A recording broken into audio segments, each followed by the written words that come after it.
Professor साहिबा 5 दिन की छुट्टियां बिताकर जब ससुराल पहुंची तो पति घर के सामने स्वागत में खड़े थे। अंदर प्रवेश किया तो छोटे से गैराज में चमचमाती गाड़ी खड़ी थी, स्विफ्ट डिजायर। मैंने आंखों ही आंखों से पति से प्रश्न किया तो उन्होंने गाड़ी की चाबियां थमाकर कहा, कल से तुम इस गाड़ी में कॉलेज जाओगे प्रोफेसर साहिबा। Oh my God! खुशी इतनी थी कि मुंह से कुछ और निकला ही नहीं। बस जोश और भावावेश में मैंने तहसीलदार साहब को एक जोरदार झप्पी दे दी और अमरबेल की तरह उनसे लिपट गई। उनका गिफ्ट देने का तरीका भी अजीब हुआ करता है। सब कुछ चुपचाप और अचानक। खुद के पास पुरानी इंडिगो है और मेरे लिए भी और भी महंगी खरीद लाए। 6 साल की शादीशुदा जिंदगी में इस आदमी ने न जाने कितने गिफ्ट दिए। गिनती करती हूँ तो थक जाती हूँ। ईमानदार हैं, रिश्वत नहीं लेते, मगर खर्चीले इतने कि उधार के पैसे लाकर गिफ्ट खरीद लाते हैं।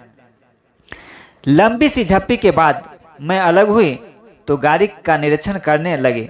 मेरा पसंदीदा कलर था, बहुत सुंदर थे। फिर नज़र उस जगह गई जहाँ मेरी स्कूटी खड़ी रहती थी। हठात वो जगह तो खाली थी। स्कूटी कहाँ है, मैंने चिल्लाकर पूछा। बेच दी मैंने। क्या करना अब उस जुगाड़ का, पार्किंग में इतनी जगह भी नहीं है। मुझसे बिना पूछे बेच दी तुमने? एक स्कूटी ही तो थी पुरानी। गुस्सा क्यों करती हो? उसने भावहीन स्वर में कहा तो मैं चिल्ला पड़ी। स्कूटी नहीं थी, वो मेरी जिंदगी थी। मेरी धड़कनें बजती थी उसमें। मेरे पापा की इकलौती निशानी थी मेरे पास। मैं तुम्हारे तोहफे का सम्मान करती हूँ, मगर उस स्कूटी के बिना बिल्कुल नहीं। मुझे नहीं चाहिए तुम्हारी गाड़ी। तुमने मेरी सबसे प्यारी चीज बेच दी, वो भी मुझसे बिना पूछे। मैं रो पड़ी। शोर सुनकर मेरी सांस बाहर निकल आई। उसने मेरे सर पर हाथ फेरा तो मेरी रुलाई और फूट पड़ी। रो मत बेटा, मैं तो इनसे पहले ही कहा था एक बार बहू से पूछ ले, मगर बेटा बड़ा हो गया है। तहसीलदार माँ की बात सुनेगा कहाँ? मगर तू रो मत। और तू खरा खरा अब देख क्या रहा? वापस ला स्कूटी को। तहसीलदार साहब गर्दन झुकाकर आए मेरे पास। रोते हुए नहीं देखा था मुझे पहले कभी। प्यार जो बेइंतहा करते हैं। याचना भरे स्वर में बोले, सॉरी यार, मुझे क्या पता था वो स्कूटी तेरे दिल की इतनी करीब है। मैंने तो कवारी को बेचा है सिर्फ 7,000 में। वो मामूली पैसे भी मेरे किस काम के। यूं ही बेच दिया कि गाड़ी मिलने के बाद उसका क्या करोगे? तुम्हें खुशी देनी चाहिए थी, आंसू नहीं। अभी जाकर लाता हूँ। फिर वे चले गए।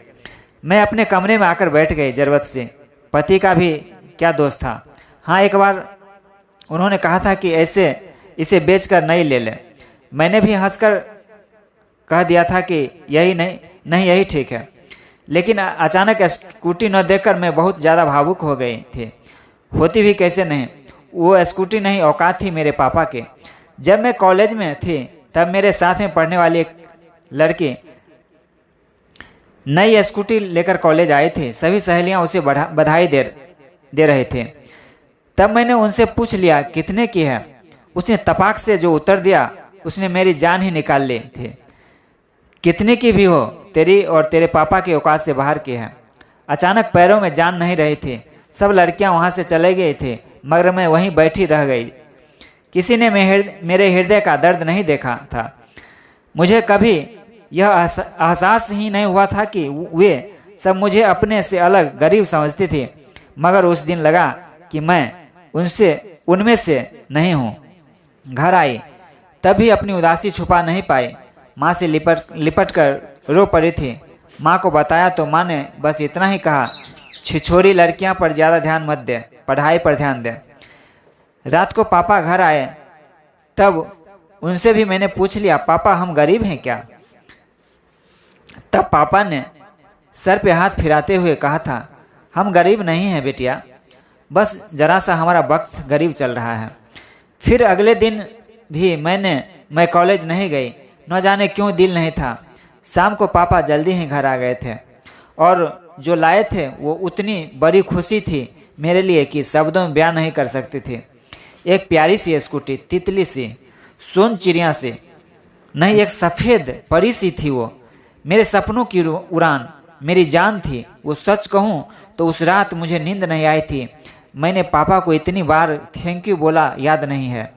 स्कूटी कहाँ से आई, पैसे कहाँ से आए, ये भी नहीं सोच सकी ज़्यादा खुशी में।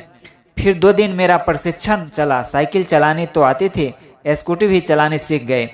5 दिन बाद कॉलेज पहुँचे अपने पापा की औकात के साथ, एक राजकुमारी की तरह, जैसे अभी स्वर्ण जड़ित रथ से उतरी हो। सच पूछो तो मेरी ज़िंदगी में वो दिन खुशी का सबसे बड़ा दिन था। मेरे पापा मुझे कितना चाहते हैं सबको पता चल गया। मगर कुछ दिनों बाद एक सहेली ने बताया कि वो पापा के साइकिल रिक्शा पर बैठी थी। तब मैंने कहा, नहीं यार, तुम किसी और के साइकिल रिक्शा पर बैठी हो, मेरे पापा का अपना टेम्पो है।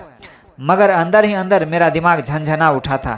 क्या पापा ने मेरी स्कूटी के लिए टेम्पो बेच दिया था? और 6 महीने से ऊपर हो गए, मुझे पता भी नहीं लगने दिया। शाम को पापा घर आए तो मैंने उन्हें गौर से देखा। आज इतने दिनों बाद फुर्सत से देखा तो जान पाई कि दुबले पतले हो गए हैं, वरना ध्यान से देखने का वक्त ही नहीं मिलता था। रात को आते थे और सुबह अंधेरे ही चले जाते थे। टेम्पो भी दूर किसी दोस्त के घर खड़ा करके आते थे। कैसे पता चलता बेच दिया है?